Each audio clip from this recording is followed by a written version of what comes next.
땡겨. 네, 회의 시작하겠습니다. 경찰이 강선우 의원과 김경 전 서울시 의원에 대한 구속영장을 청구했습니다. 강선우 의원과 김병기 의원의 통화 녹취가 공개된 것이 작년 12월 29일이니 의혹이 제기된 지 무려 38일 만입니다. 이렇게 한 달 넘게 질질 끌어서 낸 구속영장은 뇌물죄마저 빠진 부실영장입니다. 강선우와 김경 사이에 주고받은 1억 원 수수에만 영장을 집중시키고 김경의 당비 대납이나 불법 부당한 당원 모집 그리고 윗선의 묵인 등 더불어민주당 공천 과정 자체에 대한 문제는 영장에 일절 언급되지 않고 있습니다.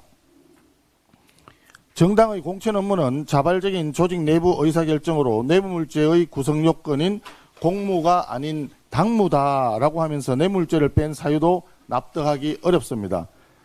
경찰의 이 같은 논리는 이미 공천 헌금 수수를 뇌물죄로 판단한 판례가 있음에도 불구하고 사실상 공천 헌금은 뇌물이 아니다라고 하는 허위 주장을 하고 있는 것입니다. 이런 부실영장을 낸 이유가 혹시 강선우 의원 체포동의안 부결을 유도하기 위한 것 아닌가 하는 의구심이 있습니다.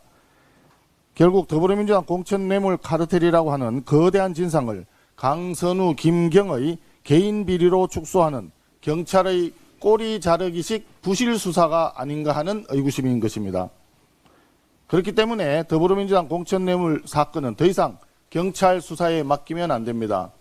반드시 공천 뇌물 특검이 필요한 이유입니다. 22대 국회 들어서 네 번째 체포동의안 표결이 곧 이루어질 전망입니다. 더불어민주당에 불리한 정언을 할 가능성을 막기 위해 강선우 의원을 지켜줘야 할지 아니면 일단 꼬리 자르기 하는 것이 좋을지 더불어민주당 의원들의 고심이 커질 것으로 예상됩니다. 여당 의원들에게 구합니다. 정정당당하게 정치하십시오.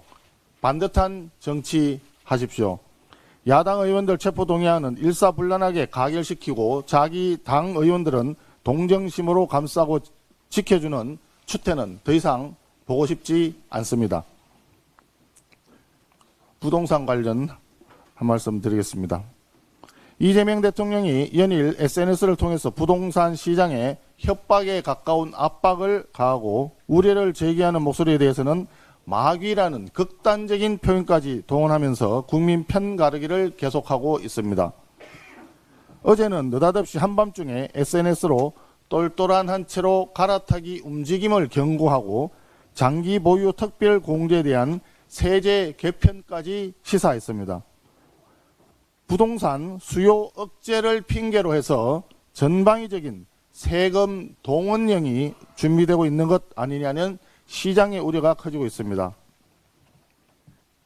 이재명 대통령은 집값 폭등으로 고통받는 국민을 위한다고 말은 하지만 지금 무주택 서민의 가장 큰 고통은 이재명 정권의 1015 대출 규제입니다. 대출을 옥죄면서 거래 자체가 얼어붙었고 그 불안과 부담이 고스란히 무주택 실수요자에게 전가되고 있는 것입니다. 최근에는 신혼의 다둥이 청약 당첨자가 정부의 대출 규제로 잔금을 마련하지 못해 입주를 못할 위기에 몰리고 결국 대통령과 국가를 상대로 손해배상 소송까지 제기했다는 보도가 있었습니다. 이재명 대통령은 이런 절박한 현실부터 제대로 인식하면서 한가한 SNS 놀이를 중단하고 1015 부동산 규제 대책을 철회해야 마땅합니다. 우리 국민의힘은 이재명 정권의 부동산 폭거로부터 국민을 지키겠습니다. 청약 당첨 이후 주택금융대출제도가 불리하게 변경되더라도 당첨자가 불이익을 받지 않도록 하는 주택법 개정안을 발의할 예정입니다. 국민을 편가르는 정치가 아니라 민생을 지키는 책임 있는 야당으로서 국민의힘은 끝까지 역할을 다하겠습니다.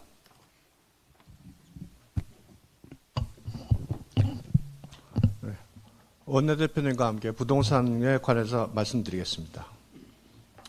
이재명 대통령은 작년 5월 세금으로 집값 잡지 않겠다. 공급과 거래 정상화가 핵심이라고 했던 본인의 공약에 대해 언제 그런 말을 했냐는 듯 어떠한 해명도 없이 문재인 정부에서 실패한 부동산 중과 정책 시즌2를 더욱 강하게 밀어붙이고 있습니다. 정부를 이기는 시장은 없다고 대국민 선전포고를 하고 지난 4일 다주택자 양도세 중과 유예를 5월 9일로 종료한다. 최고 80%가 넘는 실효세율을 부과하겠다. 사실상 그때까지 안 팔면 세금으로 응징하겠다라며 다주택자들을 범죄인 취급하고 선량한 집 가진 국민들이 공포에 숨죽이게 만들고 있습니다. 그런데 대통령 본인을 위시해 정권 핵심부는 누군보다 위선적인 모습의 이중잣대를 보이고 있습니다. 이재명 대통령은 2022년 인천 계양에 출마할 때 1998년 3억 6천만 원에 매입한 분당 양지마을 금호 1단지 아파트를 매도하겠다고 하였습니다. 하지만 그 아파트를 여전히 보유하고 있으며 현재 1기 신도시 재건축 선도직으로 지정받아 27억 5천만 원에 이르는 대표적인 재건축 불로소득 수혜 자산이 되었습니다. 대통령 논리대로라면 청와대에 사는 5년 동안 거주하지 않는 집 팔았다가 퇴임 후 다시 사야 하는 것 아닙니까? 이재명 대통령은 2021년 유시민 유튜브에 출연해 집값이 20억 가까이 가니 이 사회의 부패, 부조리 구조 혜택을 본 것 같아 가책을 느낀다고 말했습니다. 그런 분이 주민동의서를 우편으로 제출해 재건축 추진 절차에 참여해 시세 차익을 그대로 누리는 모습을 보였습니다. 양심의 가책은 느끼지만 불로소득은 누리겠다는 대표적인 위선적인 모습입니다. 청와대 강유정 대변인은 부모가 살던 용인 아파트는 매물로 내놓으면서 자산 가치가 높은 반포 아크로 리버파크는 끝까지 보유하며 똘똘한 한 채를 지키고 있습니다. 국민들도 강유정 대변인과 같이 똘똘한 한 채 갖고자 하는 것이 당연한 것 아닙니까? 비싼 집 사면 손해보게 만들겠다고 살벌한 경고를 하는 것이 맞습니까? 정작 본인들은 똘똘한 한 채와 재건축 호재를 그대로 누리면서 부동산을 사회 발전을 통째로 가로막는 암적인 문제로 규정하고 다주택자가 막이라는 입에 담지 못할 말로 우리 사회의 분열과 편가력에 앞장서는 위선을 보이기에 비판을 하는 것입니다. 위선과 지키지 못할 도덕의식으로 세상을 난도질하며 힘으로 시장을 통제하려는 이재명 정부의 부동산 정책은 문재인 정부의 부동산 정책 실패를 반복하게 될 것입니다. 그 시행착오 속에서 국가와 국민은 불행해질 뿐입니다. 마치겠습니다.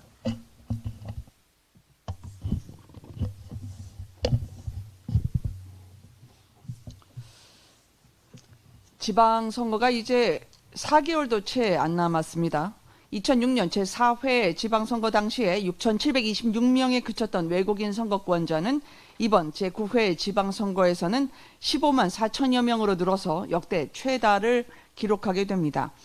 25년 기준 중국인 선거인 수는 전체 외국인 선거권자 중 81%인 11만 3천여 명에 달합니다. 현행 공직선거법상 외국인은 영주권을 취득한 지 3년만 지나면 지방선거 선거권이 부여됩니다. 그 3년간 실제로 살았는지는 전혀 무관합니다. 더 심각한 문제는 선거권을 취득한 이후입니다. 해당 외국인이 지금도 국내에 거주하는지 확인하는 절차 자체가 없습니다. 그래서 해외에 장기간 체류하다가 선거철에 맞춰서 잠시 입국해 투표하는 게 가능해지는 겁니다. 이 외국인 원정 투표를 막기 위해서 공직선거법 개정안을 발의했습니다. 체류 자격 취득 후 경과 기준을 5년으로 또 선거인 명부 작성일 기준 최근 4년간 국내에 730일 이상 실제 거주해야 하며 우리나라 국민에게 선거권을 부여한 국가의 국민에게만 투표를 허용하는 상호주의 원칙을 명문화했습니다. 우리나라 국민에게 투표권을 주는 스페인 등 유럽 국가를 보더라도 지방선거 투표권은 대부분 장기 거주 및 실거주라는 안전장치를 갖추고 있습니다. 우리 동네 사람에게 우리 동네 일을 맡긴다는 당연한 상식에 근거한 겁니다. 그런데 정치개혁 특위에서 선관위는 외국인 실거주 의무가 있느냐는 질문에 한동안 답변하지 않다가 결국 실거주 의무는 없다고 고백했습니다. 외국인 유권자의 국적 통계는 관리하느냐라는 질문에도 선거인 명부에 국적 정보는 없다라는 아연실색한 답을 내놨습니다. 대한민국 지방자치제, 어디에 사는 어떤 국적에 누가 투표하는지도 모르는 깜깜이 선거를 하고 있는 겁니다. 부실한 명부관리를 넘어서 한 국가의 직무유기입니다. 전시개혁 특위 논의 과정에서 민주당 역시 실거주 여부를 확인할 필요가 있다고 지적한 바 있습니다. 우리 동네 살지 않는 사람이 우리 동네 일꾼을 뽑는 것은 지방자치의 본질을 훼손하는 일입니다. 근본적으로 우리 국민에게 투표권을 주지 않는 나라 국민에게 투표권을 주는 건 상호주의 위반입니다. 민의를 왜곡하는 외국인 원정 투표를 막기 위해서 이번 정치개혁 특위에서 공직선거법 개정안 통과에 힘쓰겠습니다. 선택은 남이 하고 책임은 내가 지는 선거, 이제 바로잡아야 합니다. 이상입니다. 재경희 간사 박수영입니다. 한국은행이 발표한 1월 말 기준 우리나라 외환 보유액은 4,259억 달러입니다. 우리나라 외환 보유액은 작년 11월까지는 4,306억 달러까지 꾸준히 늘었는데 12월에 26억 달러, 1월에 다시 21억 달러나 줄었습니다. 두 달 만에 47억 달러, 우리 돈으로 7조 원이 사라진 것입니다. 한국은행은 외환이 감소한 이유로 국민연금과의 외환 수합 등 시장 안정화 조치라고 했는데 국민연금과 손잡고 환율 방어에 외화를 투입했다는 사실을 공식적으로 밝힌 것은 이번이 처음입니다. 그동안은 공공연한 비밀이었지만 단기간에 거액이 줄어든 이유를 달리 설명할 길이 없으니까 결국 시인하고 만 것입니다. 하지만 국민연금은 아직도 깜깜이입니다. 국민연금은 현행 규정상 해외 주식 투자 자산의 최대 15%까지 환해지에 쓸 수 있습니다. 2025년도 해외 주식 규모가 550조 원이기 때문에 최대 80조 원을 환율 방어에 투입할 수 있는 것입니다. 그래서 지난해 연말 정부의 구두 개입에도 불구하고 원달러 환율이 1,480원을 뚫던 당시에 국민연금은 선물 시장에서 달러를 대거 매도하며 환율 방어에 총대를 맸던 것이 사실입니다. 문제는 규모입니다. 시장에서는 국민연금이 7조 원, 10조 원, 70조 원까지도 투입했다는 말이 무성했지만은 국민연금은 얼마나 썼는지 밝히지 않고 있습니다. 국회에서도 수차례 자료 요구를 했지만은 묵살당하고 있습니다. 기금 운용 수익을 높이는 데 쓴 것이 아니라 이재명 정부의 폭망 경제정책 탓에 치솟은 환율을 잡기 위해서 국민 노후 자금을 썼다면은 국민들께 보고하고 결과를 밝히는 것이 온당한 거 아닙니까? 국민연금은 해외 주식 대신 국내 주식 비중을 늘리기로 결정한 회의록도 이재명 정부가 끝나는 4년간 비공개하기로 했습니다. 왜 숨기기에만 급급합니까? 효과가 있었다면 그나마 낫겠습니다마는 환율은 오늘 다시 1,470원에 육박하고 있습니다. 한마디로 미국이 지정하는 환율 관찰 대상국 처지도 못 벗어났으면서 두 달 만에 7조 원 플러스 알바를 멋대로 공중분해시킨 것입니다. 근본 원인을 봐야 합니다. 환율 급등은 이재명 정부의 무도한 재정 폭주와 기업 옥죄기 탓입니다. 원화 통화량 M2의 정가율이 8%로 미국 달러의 2배가 넘는데 어떻게 원화 가치가 버티겠습니까? 기업은 온갖 악법으로 고통받는데 흔쾌히 달러를 원화로 바꿔서 국내 투자에 나설 수 있겠습니까?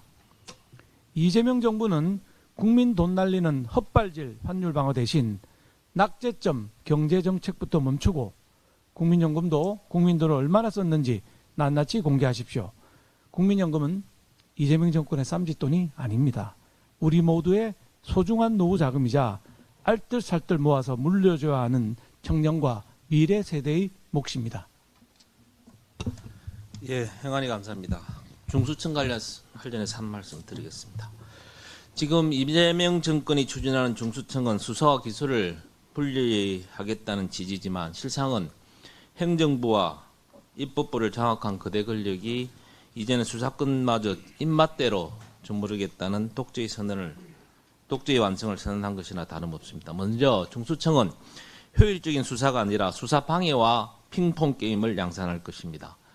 중수청이 담당하겠다는 부대 범죄는 경찰의 수사 범위와 대부분 중복되고 공직자 범죄도 공수처와 겹칩니다.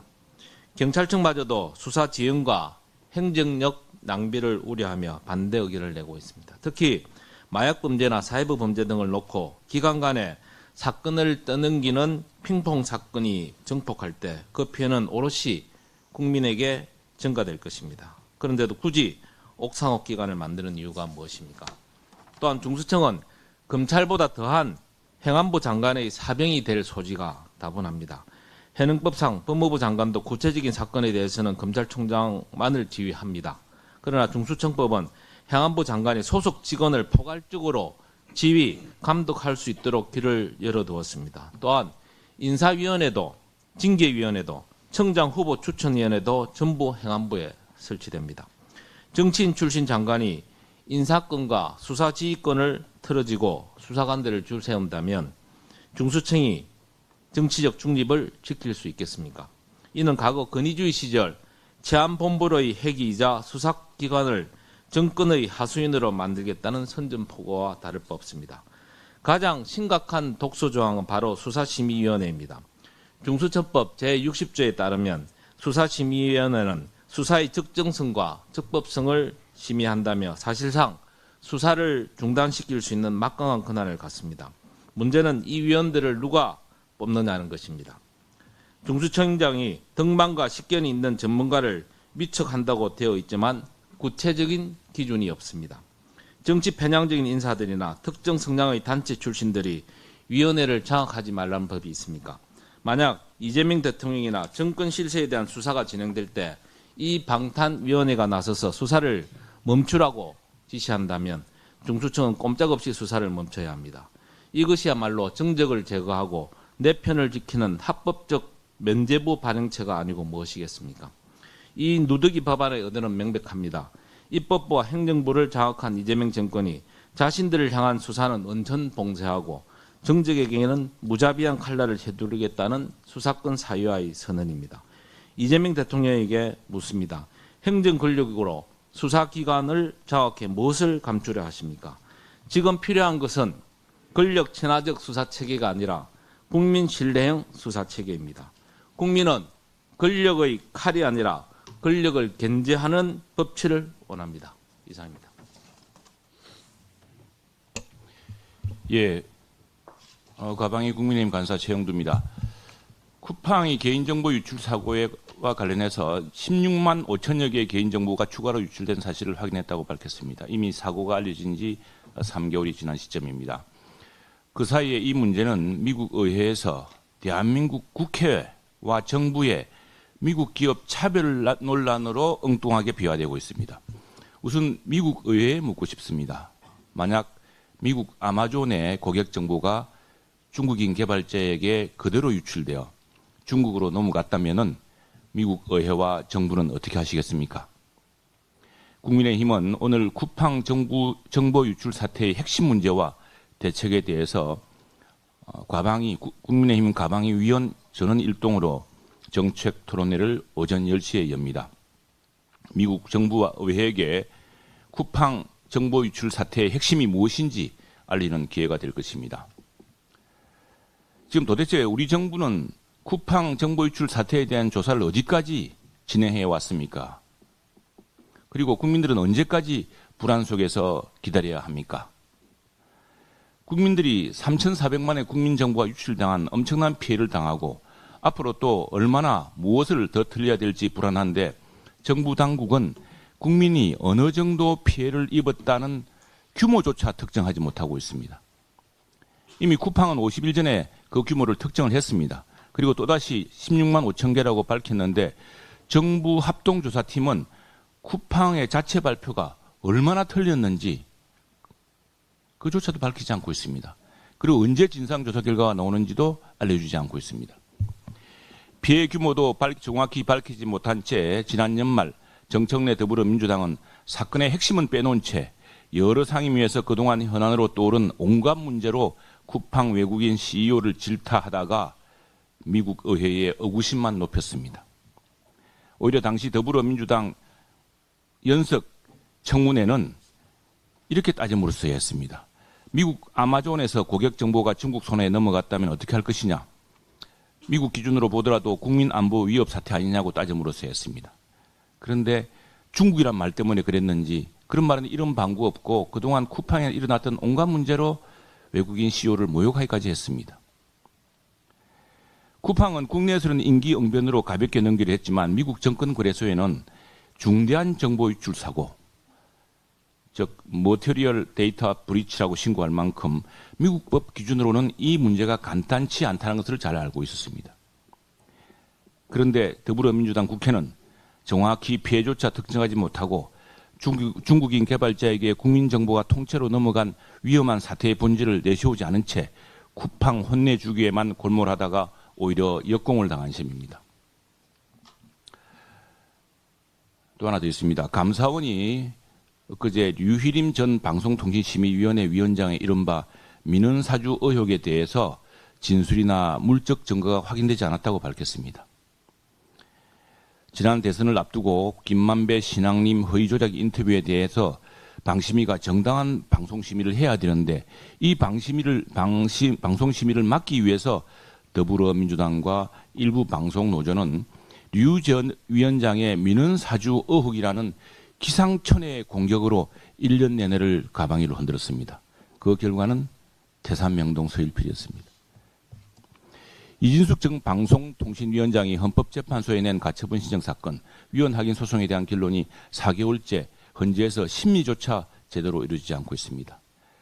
이진숙 전 위원장이 기다림에 지쳐서 헌재에 대한 기대를 포기하겠지만 그러나 가처분 신청과 헌법 소원 자체는 계속 유지하기로 했습니다.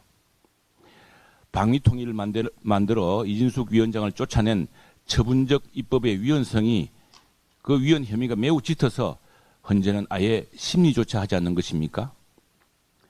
헌재가 심판하는 국민 기본권 침해에 대한 부작위를 헌재 스스로가 지금 부작위로서 저지르고 있습니다.